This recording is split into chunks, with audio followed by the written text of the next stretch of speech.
game, guys, I would kick the field goal. I wouldn't try to go for it on 4th and inches. Sorry, Nathaniel Hackett. The spread says Philadelphia -5. The money line -235.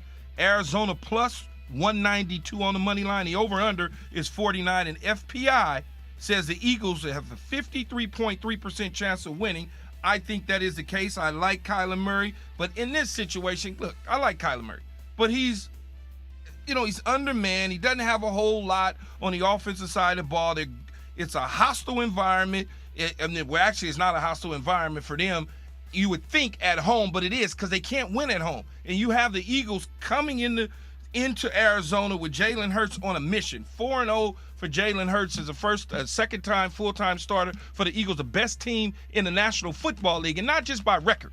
I'm talking about the style in which they play. They went out and got A.J. Brown to give Jalen Hurts something. In fact, I just ordered a Jalen Hurts jersey. You'll see it next week as I'm in the studio with you guys. But you talk about where Jalen Hurts is. He's won 7 straight starts, 9 out of the last 10. He owns the longest active winning streak by a starting quarterback and the longest win streak by an Eagles starting quarterback since your favorite guy, Carson Wentz, Jay, won 9 straight back in 2017. Kyler Murray and the gang, I don't think that they're going to win this game. I don't think they're going to get it turned around. I'm going with the Fly Eagle. Is it Fly Eagle Fly? Yeah, I think that's what it is. That's why you messed up. Fly Eagle Fly. How dare you tell people that Carson Wentz is my favorite guy? How dare you? Hey. Fly Eagles Fly. Yeah. I can't wait to rock my Jalen Hurts jersey, though. Jay, is this breakout season by Jalen Hurts, is it legit in the sense that this is what it is now? He's gonna stay like this and get better going forward. Are you a believer in Jalen Hurts? I've been a believer in him since he was in college. And it wasn't just the skill set, Key. Like the physical skill set, it's there, right? The accuracy has gotten better with that deep ball down the field. But it's more about him settling into his position, his role, having the confidence, and seeing the way his team fights for him. I'll tell you another reason I really rock with Jalen Hurts. Listen to what he said at the post-presser the other day. Thanks, Joe. I will say this too. I didn't get any questions about the Cardinals for real this game, so I don't want y'all thinking this is a really good team we're about to play. They have a really good defense, disruptive up front. They have speed on the back end, so let's not set the precedent for that. This is a good football team. You see, Keith, this is what I love about Jalen, or guys that can do this, right? How do you manipulate the media? The media always tries to manipulate you, right? Create headlines out of snippets of things you say. Maybe it doesn't quote you the entire quote, Max. But how do I get the media to talk about things that I want them to talk about? And for Jalen Hurts at the end, if you're not asked a question about your opponent, the mentality that he thinks, okay, let me just bring this conversation back to what's important. You guys can ask me all these questions about me, about my stardom, about all the things that we're doing, about how good we are this year, but I respect my opponent. So I'm going to make it a point to talk about how good the Cardinals are, about what we have to face, to change this narrative about moving away from me to my opponent. And it's also the way he said it, guys. Like, he didn't just pay it lip service the way he said it with a certain authority that sounded like a leader, right? Yes. And because you're supposed to say stuff like that. This is a really good team, but he didn't sing-song it in a way that made you said there's nothing behind it.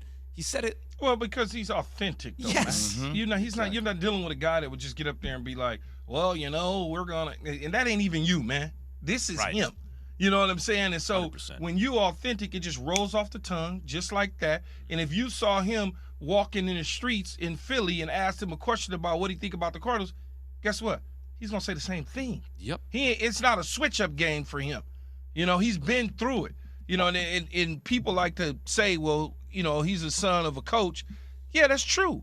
That's very true. But he's also a son of two parents that gets it, that taught his kids, their kids, very well and brought them up a certain way. So there's a certain found a respect that you have for your opponent. And Jalen Hurts understands that these games in the National Football League, no matter who you are, if he was playing against the Houston Texans, he'd say the same thing because it's true. You can't just assume because a team is struggling that you're going to go in there and open up a can of you know what, because they'll open up a can on you if you take them lightly and don't take it serious and don't study it up and watch the film and all of those things. And that's not who he is. He understands. He knows that the world is watching to see how he's going to continue to evolve in their minds. But in my mind, he's already evolved. There's no more conversation about what Jalen Hurts is as a quarterback. If they should trade out of their picks and go get a quarterback, all that sort of stuff, you're not even hearing that now. For whatever reason, I think people woke up and realized, yeah, we probably shouldn't have been saying that to begin with. Well, I think really when it reaches that level, when you're not asking, can he keep doing this? But no, this is who he is. That's when you get paid usually. But let's not let Max this to the money. Exactly. Yeah. Hey, man. But what you said about the authenticity, this is like a pet subject of mine, right? Because I notice it when guys – when it just trips off his tongue, right? When it's internalized, he doesn't need to answer every question through a matrix of what do people want to hear, how am I, what position am I in, blah, blah, blah. It's in him. So it just comes right out without a filter. He doesn't need to filter it. And people like that, right? Yeah. It's they don't want somebody who's calculated, who is on a script, and we can. Unlike we had in the past with Jason Garrett and others, I think he see you got to put your foot down with an owner like Jerry Jones who wants to grab headlines. So, yeah, absolutely he's getting easier to root for. Well, you have to win in order to put your foot down, and that's what he's been doing. That's what Cooper Rush has been doing, which gives him more clout when it's all said and done. But, I think the big point here that Jay kind of led to it before is that it's one thing to not manage the clock or the play. You can question a play call, and that's legitimate. You could say, yeah, everyone can get better in areas. But the big job of a head coach is to keep the whole thing together and moving and lead it. And he has done that. And as you pointed out earlier, it took him a little bit to get it. His team, put it all together. But it's working without his starting quarterback. How many times have we seen in professional sports or even collegiate sports when a new head coach comes in, the expectations is you got to do it right now, but that's not the reality. The reality is I need to be able to get my own people in here to be able to do a good job. When taking over this show at the time for Golick and Wingo, it took us time to get going. We can't just all of a sudden take everything that they had and then use it and think it's the same. No, we have our own personalities. We're different people, and now we got to figure out how to get through the bumps and the this and the that and get our own fan base in here so we can have the success that young man just talked about.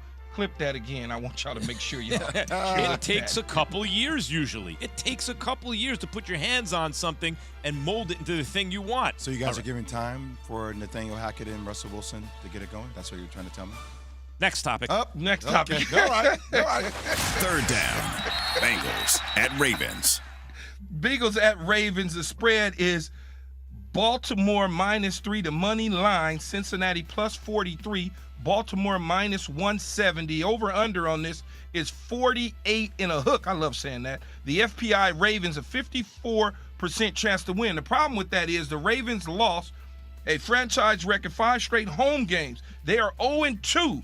They are on the cusp of just breaking all type of records at home.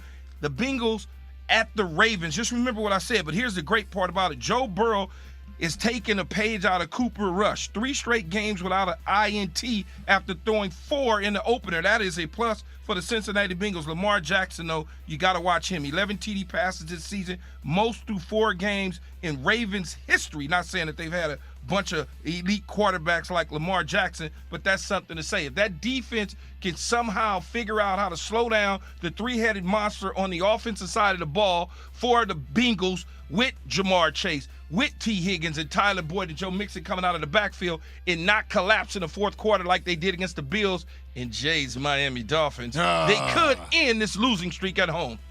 Who's going to win, Key? I'm going to take the Baltimore Ravens in this situation. I just feel good about Lamar saying, bump this, I'm tired of losing.